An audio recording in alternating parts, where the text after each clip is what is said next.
En Jésus-Christ notre Seigneur. Merci, nous étions comme des morts pendant ces confinements. Voilà pourquoi dans les livres d'Ézéchiel tu as dit: Fils d'homme, ces os pourront-ils revivre? J'ai répondu: Seigneur Éternel, c'est toi qui le sais. Il me dit: prophétise sur ces os. Tu leur diras: ossements desséchés, écoutez la parole de l'Éternel. Ainsi parle le Seigneur. Oh, à ces os, voici que je vais faire venir en vous un esprit et vous vivrez. Nous savons que ce matin, la Bible dit qu'il a envoyé sa parole et sa parole est guérie. Tu es la vie et la résurrection. Bénis ton peuple au travers de cette parole. Merci pour ta présence. Même si nous ne te voyons pas, mais nous savons que tu es là. Et ton esprit agit avec une ferveur divine. Bénis ton peuple. Au nom de Jésus. Nous avons ainsi prié. Nous disons Amen, Amen. Est-ce que quelqu'un peut acclamer très fort le roi de rois? Est-ce que quelqu'un peut acclamer très fort le roi de rois? Je ne te sens pas. Est-ce qu'il y a quelqu'un qui peut acclamer très fort le roi de rois?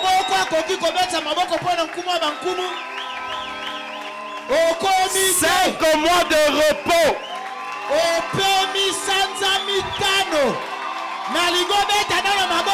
Récupérer un mois. Maboko beto récupérer kaka un mois ya pamba. Nalingi motoboka beta maboko récupérer deuxième mois. Wow! Obeta o mata.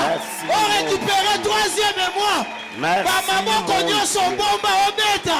Pona lokumu na Nzambe. Alléluia. Gloire au Seigneur. À toi, Seigneur Jésus. Nous en plein entraînement pendant 5 mois. Tous nos voisins ont bâti combien de kilos? Tous nos voisins ont bâti combien de kilos? Parce que nous voulons décoller.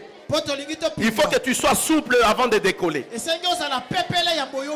Tu as augmenté combien de kilos? 5 mois de repos.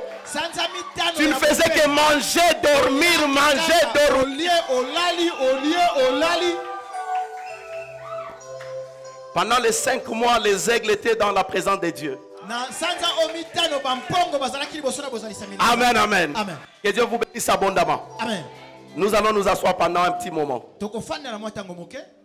Alléluia. Amen. Regarde un peu ton voisin. Pose-lui la question: tu as encore envie? Tu as encore envie? Vraiment, nous avons un Dieu. Pendant que le monde entier est vraiment agité par rapport à la pandémie, nous nous sommes calmes. Nous nous sommes calmes. Nous marchons lentement mais sûrement. Nous savons qu'avec Dieu nous ferons des exploits. Avec Dieu nous ferons des exploits. Chaque jour je disais à Dieu: épargne le Jourdain. Épargne le Jourdain. Épargne le Jourdain. Nous sommes réellement épargnés de cette pandémie. Et sa voisine a recouffaté. Je ne mourrai pas. Jamais. Même si je suis en contact avec celui qui est atteint de cette pandémie. Moi, je ne serai jamais atteint. La Bible dit que 1000 tomberont à ma gauche, 10 000 à ma droite, mais je ne serai jamais atteint. Même s'il y a des milliers de morts, mais il y a quelqu'un qui me garde en sécurité. La Bible dit: si l'Éternel ne garde pas une ville, ceux qui la gardent veillent en vain. C'est lui mon véritable gardien. Les véritables gardiens, ce ne sont pas des gardes de corps. Les véritables gardiens, c'est Dieu. Est-ce que tu les crois? Est-ce que tu es dans la joie? Après 5 mois d'entraînement, est-ce que tu peux pousser des cris de joie? Amen, amen, amen, amen. Yes.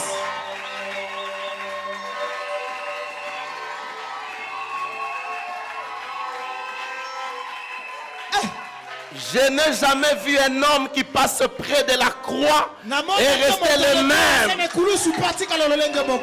Tu es dans une rivière, tu dois être mouillé. Amen. Est-ce que nous sommes ensemble? Que Dieu vous bénisse abondamment. Amen. Écoutez bien aimé, je crois que l'église n'est pas habituée à toutes ces gymnastiques de lavement de main. Il faut tester avec les thermoflash. Thermoflash, si c'est thermoflash, tout ça. L'église n'est pas habituée à tout ça, mais nous devons quand même respecter l'autorité établie. Qu'est-ce que le livre de Romains 13 nous dit? Prophète Jean-Paul, rapidement, le livre de Romains. Romains 13. Qu'est-ce que Romains 13 nous dit? Nasengi vraiment un protocole à contenir un peu les enfants qui sont derrière. Romains 13, rapidement. Premier verset. Qu'est-ce que Romains 13 nous dit? Romains 13. Nous sommes dans le livre de Romains, chapitre 13, verset 33. Nous lisons au nom de Jésus. Amen. 13, premier verset, pas 33. Que toute personne soit soumise aux autorités supérieures, car il n'y a point d'autorité qui ne vienne des dieux. Et les autorités qui existent ont été instituées des dieux. C'est pourquoi celui qui s'oppose à l'autorité résiste à l'ordre que Dieu a établi.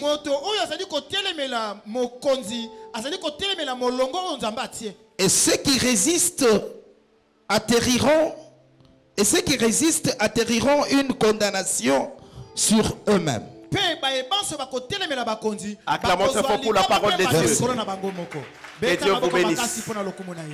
Amen. Amen. Donc toute autorité vient de Dieu. Les décisions des autorités, ce sont les ordres de Dieu. Si tu t'opposes à l'autorité de Dieu, à l'autorité établie, tu t'opposes à l'ordre de Dieu. Amen. Que Dieu vous bénisse. Nous allons lire la parole de Dieu. Veuillez vous mettre debout. Est-ce que nous pouvons décoller? Il y a encore des gens qui sont lourds dans la salle. Il y a encore des gens qui sont lourds. Des gens qui ont augmenté des kilos, des kilos, des kilos. Alléluia. Amen. Prenons le livre de Genèse 8, 22. Genèse 8, 22.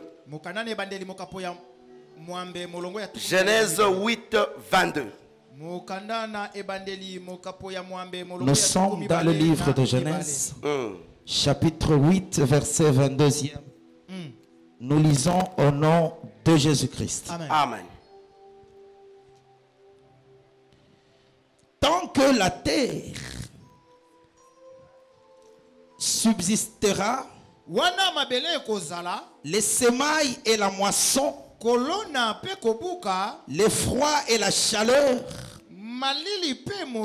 l'été et l'hiver, le jour et la nuit ne cesseront point. Amen. Amen. Veuillez vous asseoir au nom de Jésus. Que Dieu bénisse sa parole. Acclamons très fort le roi des rois. Alléluia. Amen. Soyons connectés. Amen. Nous allons parler de quelque chose d'une grande importance. Je crois que ça c'est la 4e séance. Hein? Mais je demande aux gens qui ont suivi l'enseignement d'être indulgents.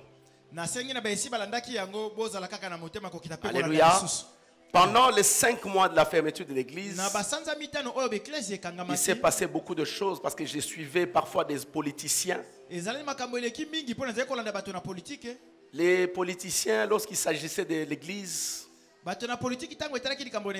ils prenaient l'église comme une pègre. C'est-à-dire une classe de menteurs, des escrocs, des voleurs. Alléluia. C'est ça les politiciens. Pour eux, vraiment, l'église devait être fermée.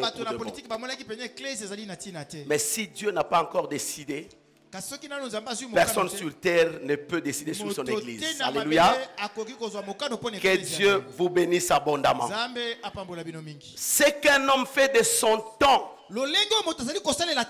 c'est ce qu'il fait de sa vie. Ce qu'un homme fait de son temps, c'est ce qu'il fait de sa vie. Pose un peu la question à ton voisin, qu'est-ce que tu fais de ton temps?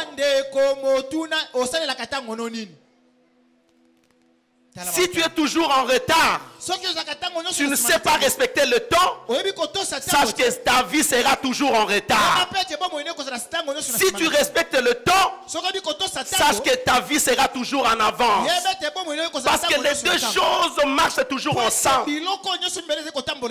Mais je voudrais vous parler de quelque chose avant mon enseignement. 3 terrains qui poussent une personne à l'échec. 3 terrains qui poussent une personne à l'échec. Il y a trop de va-et-vient là derrière. Alléluia. 3 terrains qui poussent une personne à l'échec. La première chose, la désobéissance, pousse toujours une personne à l'échec. Quand vous lisez la parole de Dieu, vous verrez que chaque fois qu'Israël était désobéissant, il rencontrait toujours des échecs. La deuxième chose, manque d'entretenir une relation. Souvenez-vous de cet homme qui était à la piscine, qui souffrait pendant 38 ans. Lorsque le Seigneur est arrivé, il lui pose la question. Écoutez ce qu'il a répondu au Seigneur. Je n'ai personne pour me jeter dans l'eau. Il faut toujours avoir quelqu'un à tes côtés. Il faut toujours entretenir une bonne relation. Souvenez-vous à Joseph. Lorsqu'il était en prison, il a entretenu une très bonne relation avec son collègue prisonnier. Lorsqu'il est sorti, écoutez la parole de Joseph. Souviens-toi de moi. Alléluia. Parce qu'ils avaient une très bonne relation. Il faut toujours entretenir de bonnes relations. Amen. Deuxième terrain. Entretenir toujours de bonnes relations. Est-ce que yo entretenera de bonnes relations? Alléluia. Si tu as une relation, tu risques de te retrouver comme l'homme là qui a souffert pendant 38 ans. Il y a d'autres gens qui ont des problèmes. Tout simplement parce qu'ils ne savent pas entretenir des relations. Dieu passe toujours par des humains pour donner la réponse aux humains aussi. Alléluia. C'est ça la manière de faire de Dieu. Entretenir toujours des bonnes relations. Troisième terrain qui pousse l'homme à l'échec. Remettre ce que tu peux faire aujourd'hui à demain. Ce que tu peux faire aujourd'hui, fais-le. Ne le remets pas ça pour demain. Car demain ne t'appartient pas. En fait, pendant une année, l'homme n'a qu'un seul jour pour faire quelque chose. Hier, c'est déjà passé. Tu ne sauras pas poser un acte ou une action hier. C'est seulement aujourd'hui que tu peux poser une action. Demain également ne t'appartient pas. Amen. Ce que tu peux faire aujourd'hui, fais-le. Amen. N'attends pas demain. Ce qu'un homme fait de sa vie, ce qu'un homme fait de son temps, pardon, c'est ce qu'il fait de sa vie. Alléluia. Pourquoi l'église échoue? Pourquoi l'église de Dieu échoue? Pourquoi l'église de Dieu échoue? Il m'a été posé une question concernant le destin. Le destin. J'ai dit que le destin, c'est l'ensemble des événements qui composent la vie humaine. L'ensemble des événements. C'est ça le destin. Lorsque vous voyez le destin, ne regardez pas seulement les terminus. Dieu a dit à Joseph, tu seras élevé en dignité. C'était ça le terminus de Joseph. Mais dans le destin, il y a aussi ce qu'on appelle le parcours. Dans le parcours, il y a ce qu'on appelle les événements. Dans les événements, il y a aussi les aléas. Les aléas, ce sont des événements imprévisibles. C'est comme aujourd'hui. Le monde entier a connu ce qu'on appelle les aléas. Les événements imprévisibles. La pandémie qui arrive va basculer tout. L'économie, la santé, tous les systèmes à cause de la pandémie. Alléluia. Voilà comment il faut comprendre le destin. Est-ce que quelqu'un peut manipuler son destin? Autrement dit aussi, le destin, c'est ce que Dieu veut que tu sois. C'est ce que Dieu a tracé dans ta vie. Amen. Écoutez ce que je vais parler aujourd'hui. Aujourd'hui, en principe, on devait parler d'une saison de midi. Mais je vais quand même vous expliquer parce que cela concerne ta vie. C'est un enseignement très important. Sois seulement connecté, tu ne seras pas déçu. Dis à ton voisin que tu ne seras jamais déçu. Je vais prendre quelques minutes seulement à t'expliquer concernant la saison de la vie.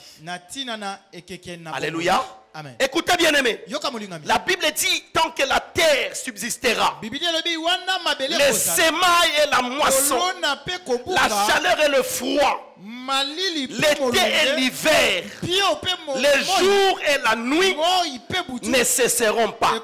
Quand vous prenez ces passages, vous verrez que c'est le résumé de deux catégories de saison. Je ne parle pas de deux saisons, deux catégories de saisons.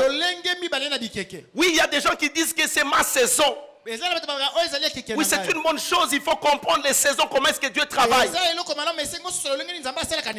Quelle est la loi des semailles? Quelle est la loi de la moisson? Tu peux bon parler que c'est ma saison, mais si tu ne connais pas la loi de la semaille, si tu ne connais pas la loi de la moisson, tu risques de parler pour ne rien obtenir. Alléluia. Amen. Il faut mieux maîtriser cet enseignement. Il existe deux catégories de saisons. Je ne dis pas qu'il existe deux saisons. Deux catégories de saisons. La première catégorie, c'est la saison cyclique ou la saison atmosphérique. Ça, nous allons toucher ça à la fin. C'est-à-dire la saison cyclique ou atmosphérique peut partir et revenir. C'est comme maintenant, nous sommes dans quelle saison? La saison sèche. Bientôt vient la saison de pluie. Alléluia. Amen. L'année prochaine, de la même manière aussi. C'est une saison qui va et qui revient. La deuxième catégorie de la saison, c'est la saison de la vie. Dis à ton voisin, cela me concerne. La saison de la vie te concerne. Cet enseignement te concerne. Alléluia. Est-ce que tu peux dire amen très fort? Amen. Dis que cet enseignement me concerne. La saison de la vie, elle me concerne. Amen. Mais écoutez maintenant, cette saison, lorsque vous la perdez, vous n'allez plus la retrouver. Alléluia. C'est là où il faut faire attention. Lorsque vous la perdez, vous n'allez plus la retrouver. Par contre, la saison cyclique, quand vous la perdez, vous allez la retrouver l'année prochaine. Mais la saison de la vie, quand vous la perdez, vous n'allez plus la retrouver. Voilà pourquoi je demande à l'église d'être connectée, de suivre très bien cet enseignement que Dieu a envoyé pour ta vie. Alléluia. Amen. Partons déjà de notre livre de Matthieu 7.7. Qu'est-ce que Matthieu 7.7 nous dit? Prophète Jean-Paul. Matthieu 7.7. C'est un verset que tout le monde connaît. Mais généralement l'église utilise abusivement ce verset. Qu'est-ce que Matthieu 7.7 nous dit? Nous sommes dans le livre de Matthieu chapitre 7 verset 7. Oui. Nous lisons au nom de Jésus. Amen. Demandez et l'on vous donnera. Cherchez et vous trouverez. Frappez et l'on vous ouvrira. Amen. Est-ce que tu peux acclamer cette fois le roi des rois pour que j'avance très rapidement? Gloire au Seigneur. Je n'ai pas assez de temps Mais je suis obligé de faire un pas en arrière pour que nous soyons tous au même niveau. Alléluia. Que Dieu bénisse son église. Est-ce que nous sommes ensemble? Amen. Matthieu 7,7. Qui connaît ces versets? Même par cœur. Il y a des gens qui connaissent très bien ces versets. Mais tu utilises ça abusivement. Alléluia. Amen. Écoutez bien aimé. Dieu a créé les saisons pour rythmer le temps. Il a créé les saisons pour rythmer le temps. Et chaque saison a ses particularités. J'ai dit que la saison, par rapport au temps, c'est même la quintessence. C'est ce qui est de meilleur lorsqu'on parle de la saison. La saison, c'est aussi les événements que nous voyons dans le destin d'une personne. Est-ce que nous sommes ensemble? Amen.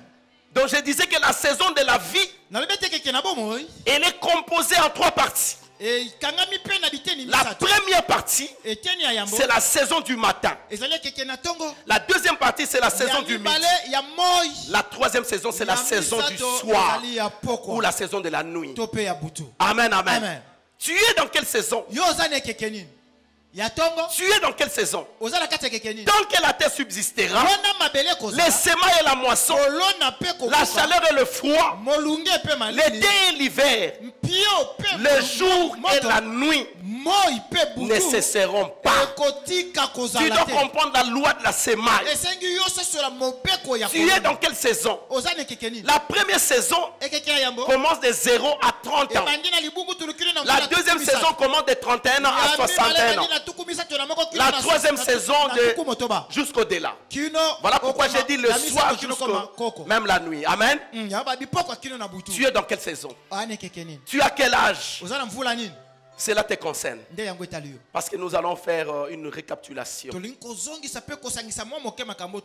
Ici, la Bible nous dit demandez. On fera quoi? Demandez.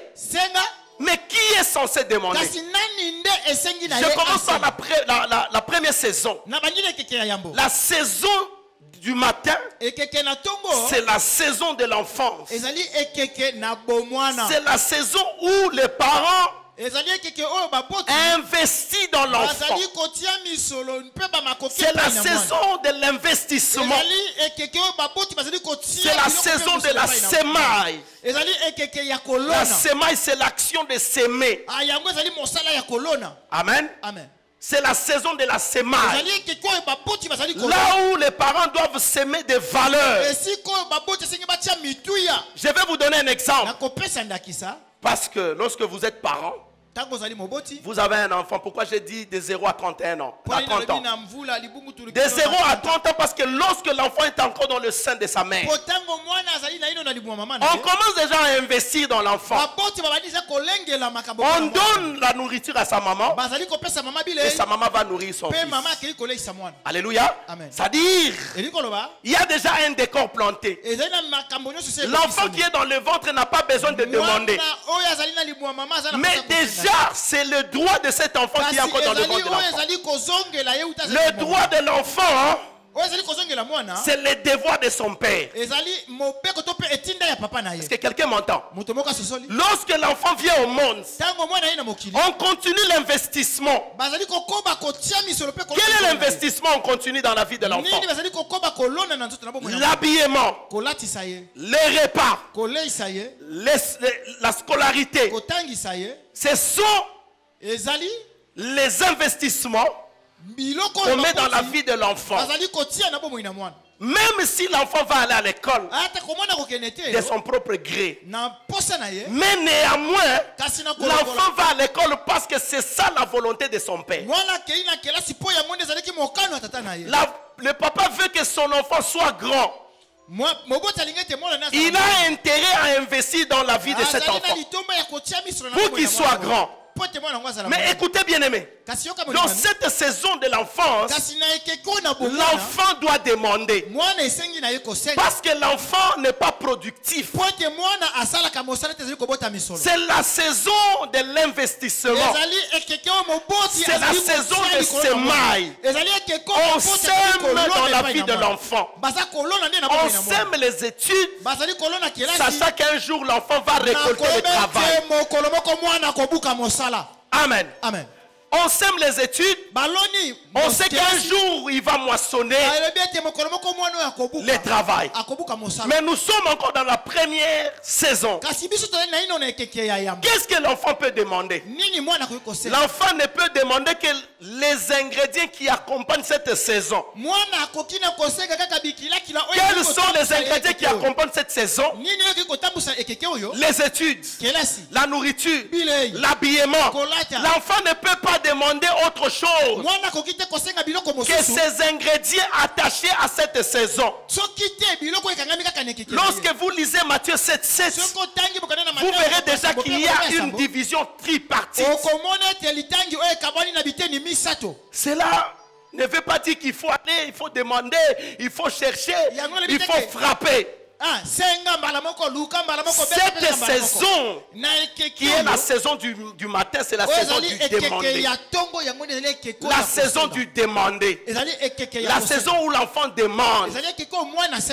L'enfant a besoin de quoi? De cahiers. L'enfant a besoin de quoi? L'habillement, les chaussures. L'enfant a besoin de quoi? Mais quand l'enfant sort du contexte même de la saison, supposons que vous avez un enfant qui est par exemple en 5e primaire. Il se voit grand de taille. Il va demander à sa mère ou à son père, achetez-moi une voiture.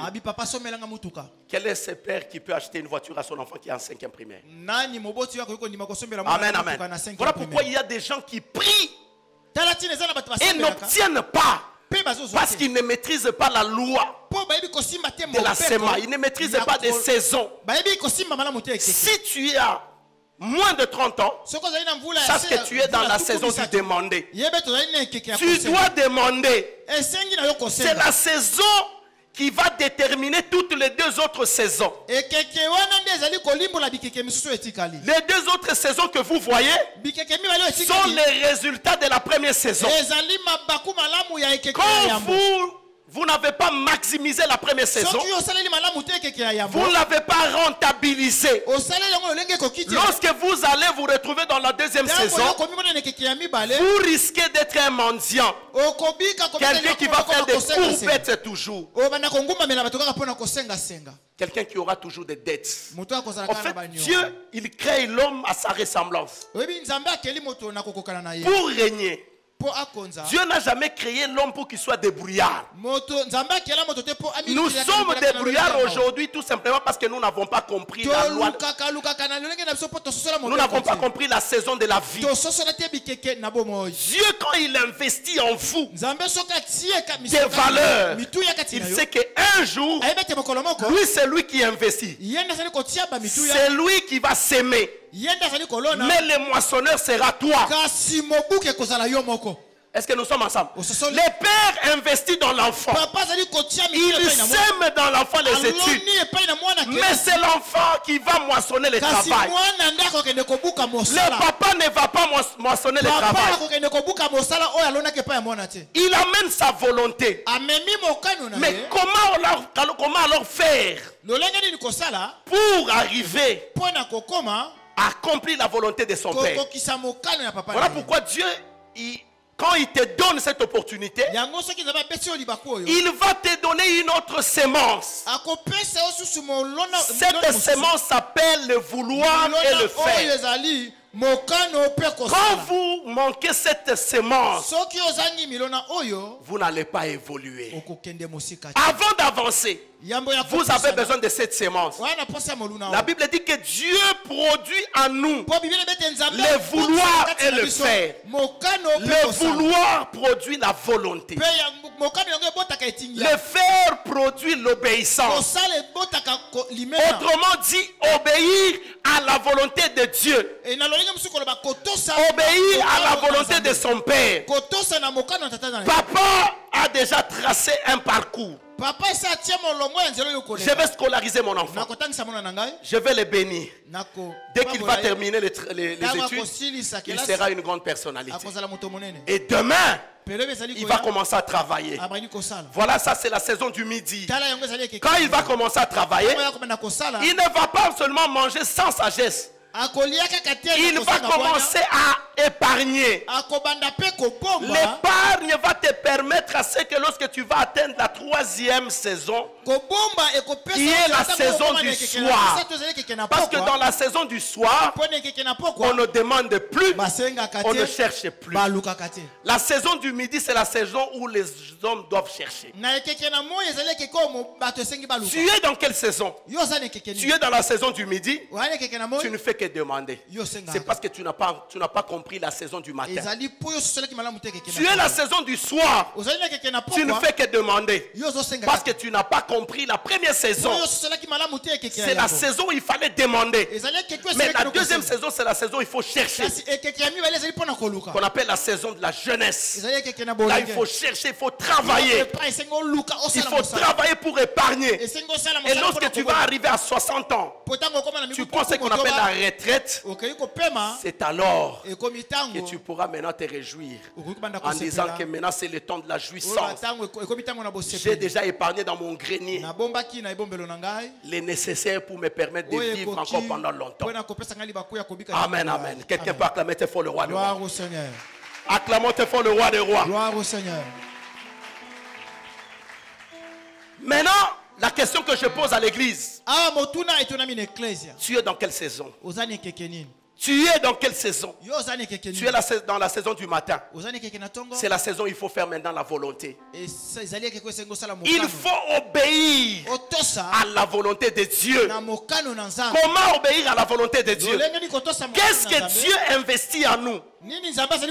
Ce sont des valeurs que Dieu investit en nous. Nous avons vu l'histoire d'Israël. Israël qui était dans l'esclavagisme en Égypte. Mais selon le plan de Dieu, Israël devait aller dans son héritage.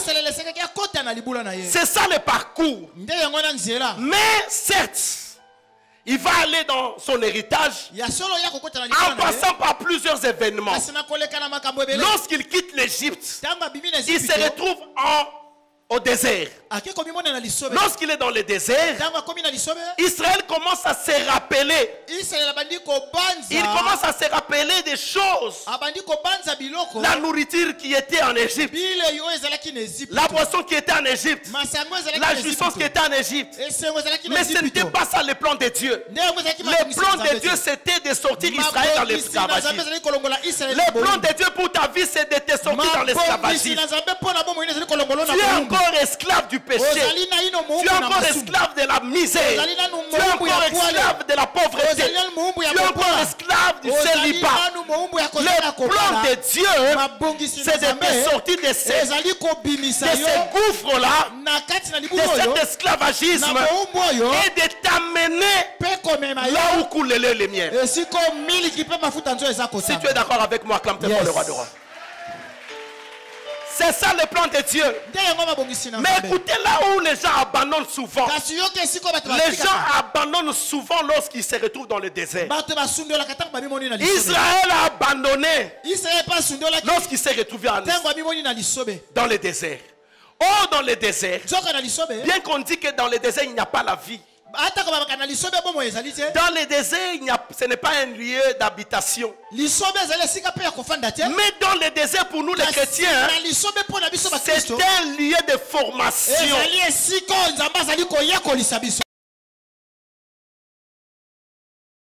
Et Dieu est pris en charge par lui-même.